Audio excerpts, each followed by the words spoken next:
আউযুবিল্লাহি মিনাশ শাইতানির রাজিম বিসমিল্লাহির রহমানির রহিম। আজকে আমি আলোচনা করব একাদশ দ্বাদশ শ্রেণীর আইসিটি বিষয়ের সংখ্যা পদ্ধতির ডেসিমেল থেকে বাইনারি, ডেসিমেল থেকে অক্টাল এবং ডেসিমেল থেকে হেক্সাডেসিমেল পদ্ধতিতে কিভাবে নেওয়া যায়। ডেসিমেল ডেসিমেল সংখ্যা পদ্ধতির বেজ হচ্ছে 10, বাইনারি সংখ্যা পদ্ধতির বেজ বা ভিত্তি হচ্ছে 2, অক্টাল সংখ্যা পদ্ধতির বেজ বা ভিত্তি হচ্ছে 8, হেক্সাডেসিমেল সংখ্যা পদ্ধতির বেজ বা ভিত্তি হচ্ছে 8। তাহলে গ্রুপ একের কাজ হচ্ছে কি, ডেসিমেল সংখ্যা পদ্ধতি থেকে যদি বাইনারি, অক্টাল এবং হেক্সাডেসিমেল সংখ্যা পদ্ধতিতে নেওয়া হয়, তাহলে ডেসিমেল থেকে বাইনারিতে নিলে বাইনারি বেস 2 দিয়ে ডেসিমেলের মানকে ভাগ করতে হবে। ডেসিমেল থেকে অক্টালে নিলে অক্টালের বেস 8 দিয়ে ডেসিমেলের মানকে ভাগ করতে হবে। ডেসিমেল থেকে হেক্সাডেসিমেলে নিলে হেক্সাডেসিমেলের বেস বা ভিত্তি 16 দিয়ে ডেসিমেলের মানকে ভাগ করতে হবে। এবং দশমিকের পরের সংখ্যা যদি থাকে, কোনো দশমিকের পরের সংখ্যা থাকে, তাহলে বেজ, যদি দশমিকের পরের সংখ্যা থাকে তাহলে বাইনারি বেজ দিয়ে গুণ, অক্টালে নিলে অক্টালের বেজ দিয়ে গুণ, হেক্সাডেসিমেলে নিলে হেক্সাডেসিমেলের বেজ দিয়ে গুণ করতে হবে। এবার আসি, আমরা প্রথমে করি কি, ডেসিমেল টু বাইনারি সংখ্যা পদ্ধতি। তাহলে আমি একটা ডেসিমেল মান লিখলাম 43.25 ডেসিমেল। আমি কিসে নিব, এটাকে বাইনারিতে প্রকাশ করব। তাহলে আমি প্রথমে দশমিকের আগের সংখ্যা এটা, তাহলে দশমিকের আগের সংখ্যাকে আমি কি করব, দশমিকের আগের সংখ্যাকে আমি ভাগ করব, দশমিকের আগের সংখ্যাকে আমি ভাগ করব এবং দশমিকের পরের সংখ্যাকে আমি বেজ দিয়ে গুণ করব। প্রথমে আমি 43কে আমি যেহেতু বাইনারি সংখ্যা পদ্ধতিতে নিচ্ছি, তাহলে বাইনারি সংখ্যা পদ্ধতির বেজ বা ভিত্তি 2 দিয়ে আমি কি করব, দশমিকের আগের সংখ্যাকে ভাগ করব। তাহলে প্রথমে 4, 2 দুগুণে 4, কিছু থাকে না, এরপর 3-এর মধ্যে 2 একবার ভাগ যায়, 2 একে 2, 3 থেকে 2 গেলে অবশিষ্ট 1 থাকে। এটা হচ্ছে অবশিষ্ট নাম্বার, এগুলো হচ্ছে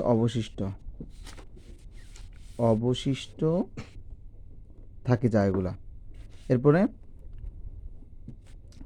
21কে 2 দ্বারা ভাগ করবো আমি, তাহলে 2 একে 2, 2-এর মধ্যে 2 একবার ভাগ যায়, 2 একে 2, কিছু থাকে না, 2 0 0, আর অবশিষ্ট 1 থাকে, 1 বসাই দিলাম। এরপরে 10কে 2 দ্বারা ভাগ, 5 দুগুণে 10, অবশিষ্ট 0 থাকে। 5-এর ভিতরে 2 দুইবার ভাগ যায়, 2 দুগুণে 4, 5 থেকে 4 গেলে 1, অবশিষ্ট 1 থাকে। 2-এর ভিতরে 2 একবার ভাগ যায়, 2 একে 2, অবশিষ্ট 0 থাকে। এরপরে 1-এর ভিতরে 2 একবার ভাগ, 1-এর ভিতরে 2 কয়বার ভাগ যায়, 0 বার, 2 0 0। 1-এর চাইতে এমনভাবে ভাগ করতে হবে যাতে এটার চাইতে 1-এর চাইতে নিচের সংখ্যা আসে, তাহলে 1-এর নিচের সংখ্যা 0, তাহলে 2 0 0, 1 থেকে 0 গেলে 1 থাকে অবশিষ্ট। এই, তাহলে আমরা দশমিকের আগের সংখ্যাগুলো যখন ভাগ করে মান বের করব, তখন এই সংখ্যাগুলো নিচ থেকে উপরের দিকে লিখে যাব। এই জন্য নিচের সংখ্যাটাকে বলা হয় এমএসবি, মানে মোস্ট সিগনিফিক্যান্ট বিট, এমএসবির পূর্ণরূপ। আর নিচ থেকে উপরের দিকে লিখে যাব, এবং একদম উপরেটা হচ্ছে সর্বনিম্ন সংখ্যা, এই জন্য এটাকে বলে লিস্ট সিগনিফিক্যান্ট বিট। এই, এরপরে এবার আসবে আমি দশমিকের পরের সংখ্যা। দশমিকের পরে আছে কত, 0.25। আমি এখানে 0.25 লিখে একটা দাগ টান দিলাম।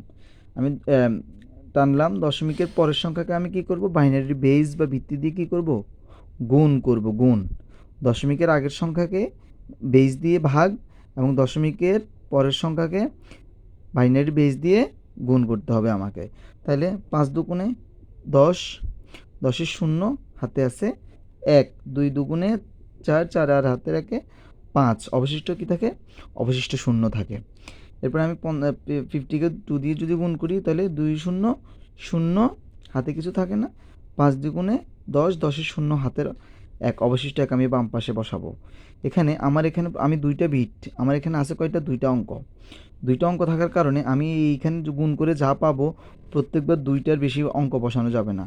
2টার বেশি যে অঙ্কটা পাবো, সেই অঙ্কটা আমি কোথায়, বাম পাশের এই ঘরগুলোতে বসাবো। কেমন? এই, এরপর এখানে যদি এখানে শূন্য চলে আসে, এখানে যদি 0 চলে আসে, তাহলে আর গুণ করা লাগবে না। আর যদি এখানে 0 না আসে, তাহলে সর্বোচ্চ 3 ঘর পর্যন্ত করব। এরপর ডট ডট দিয়ে দিব আমরা। তাহলে এবার আমরা উত্তর কি লিখতে পারি, তাহলে 43.25 ডেসিমেল ইকুয়ালস টু, আমরা বাইনারি মান পেয়ে গেলাম 101011.01। তাহলে মানগুলো নিচ থেকে 1 0 1 0 1 1 1, মানগুলো এখান থেকে বসাইলাম, পয়েন্ট এখানে উপর থেকে নিচের দিকে বসাবো। দশমিকের আগে যে মানগুলো যেগুলো পাবো এগুলো নিচ থেকে উপরের দিকে বসাই যাব। দশমিকের পরে যে মানগুলো পাবো সেগুলো উপর থেকে নিচের দিকে বসাই যাব। 0 1, উপরে 0 প্রথমে, পরে 1 0 1, বাইনারি। ধন্যবাদ।